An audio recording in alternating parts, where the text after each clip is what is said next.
you want to change the world, you start by changing yourself. You start by acting. Have courage, grow a pair of balls, go out in the field, and try doing some journalism because it works.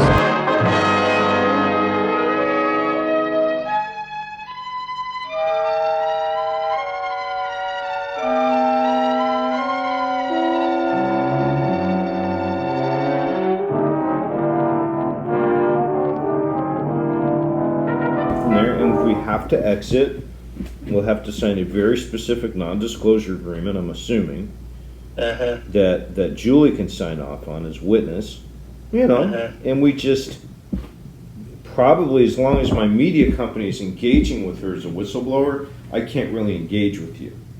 Really. But then when that's over, well, we can hook back up again. So that's from my perspective, if we have to make that decision or move, it's just the effect of this, it's a cause and effect thing for me. Yeah. So one more thing, this is really important.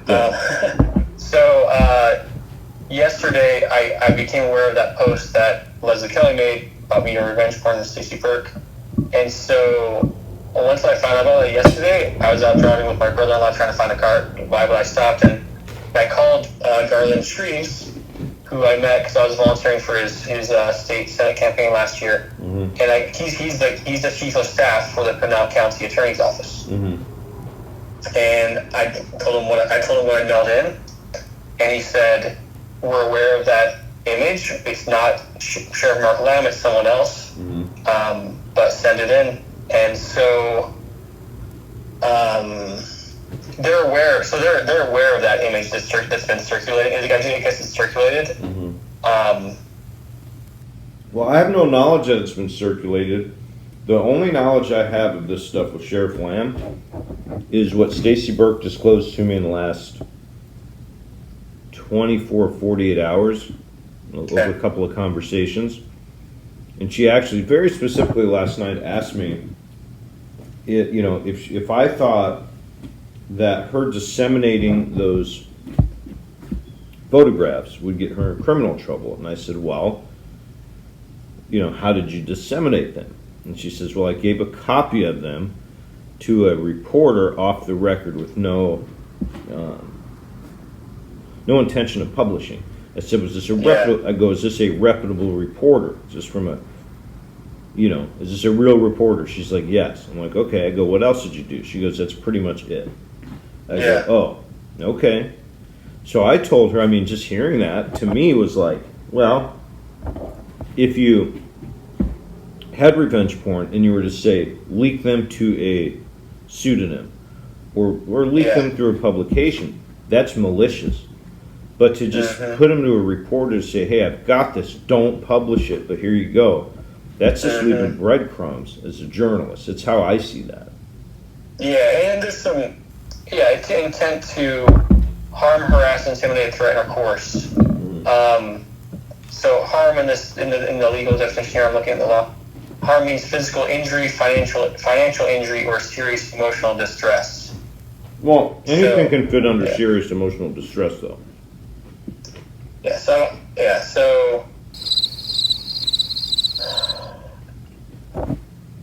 anyways, I think we've, what else? That's the thing is, Leslie Kelly thing is interesting because it's like, it's fun, it's like all this, I can definitely see where the extreme, especially because I was so delayed in publishing. It was like, okay, Ryan, you're gonna wait 10 months until after she's, anyways, it took me a long time to file it, and I don't know if that makes a difference, but there are some questions that could be asked of me as far as my ethics, okay, why are you doing this? Well, the other thing, I was telling her, and I was just generally talking about any prosecution against her, is, they put her in the spotlight, which none of them want to do. Yeah. And it's not like she's a violent criminal. If they hit her with some sort of one of these types of crimes, she'll get arrested, do a couple days in jail, bond out easily, and fight it and over a couple of years, and it'll actually platform her voice, and the ultimate consequences aren't too crazy. You know, your sentencing guidelines and something like that. I'm just like worst case scenario, I don't know, just conjecture about it, but I guess what I'm saying is I don't think it politically serves the establishment to go after her. Yeah. So, or maybe it does. I don't know. Maybe I'm guessing wrong. I don't know. And with the group that I was in, the Telegram group with Gary Ziegler and everyone, like, they had, after she, you know, with this whole shredded ballots thing, and after everyone turned on her, the people in my group were very negative towards her. And so, and this is this is a funny thing just between you and I.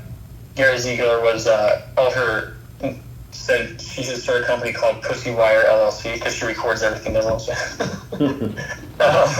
So there was some, like, you know, some banter and negative attacks towards her, which of course influenced my feelings towards her. Because up until the shredded ballots thing and her leaking the audio saying Borelli, I was like, yeah, she's great. She's, you know, her case made the Supreme Court. But then she lost credibility too when she was like attacking Jovan Pulitcher's like method for the ballots. And so, anyways, yeah, I think we're on the same page. Talk to who you need to talk to. I think I've been forthright with you about my relationship with her, and she,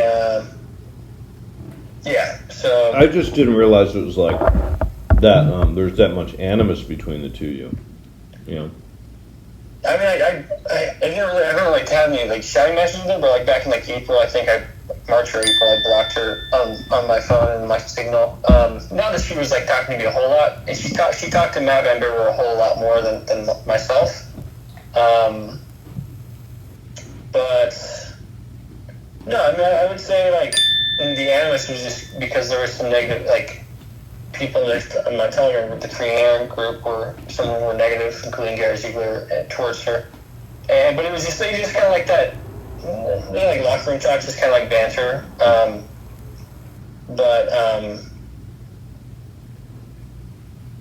No, I think she. I mean, because I don't know. She probably talked to me, and I don't think that. Well, the thing is, man, like she knows about some of the report. Yeah, the ball's already on the field, dude. Like literally, quite literally, we're totally conflicted, dude. Yeah, we really are if we think about it. And I mean, it sucks because No, I know it does suck because I like working with you, dude. Yeah, and I need the money too. No, I understand. Yeah. No, it's, dude, like I said, it's just one of those things where it's like, dang, man, it's everything you and I profess to hold true. Like, this is a test from God. I know you're a godly man. Yeah, I do believe in God. You know, and I am too. And you know, when see if we can talk to him, me too. If there's a way to compartmentalize it, that's one thing. But if you really think about it, right? Is there a potentiality that that's news later? Yeah, it is. It is. Is there a potentiality that me working with her behind the scenes is news later? Yep, absolutely. And why would it be relevant news? Well, because. And then it's like, oh, wait a second. Ryan was working. We were working together. You guys were. He was your media guy the whole time. What? I mean, the fact that we had a conflict out might become an issue later in and of itself. But we have to sign non-disclosure, and we have to. I guess all I'm trying to say is like, it is what it is, and you know, best thing to do is just ethically figure it out. But we should make a decision on it pretty quickly, probably by Monday or something. Yeah. If you can just talk to your people, and I'll send you a spreadsheet of what I've done so far, because I think the National File article was they really put you on the helped your credibility for some of these stories for the. For sure, that was very good. Yeah.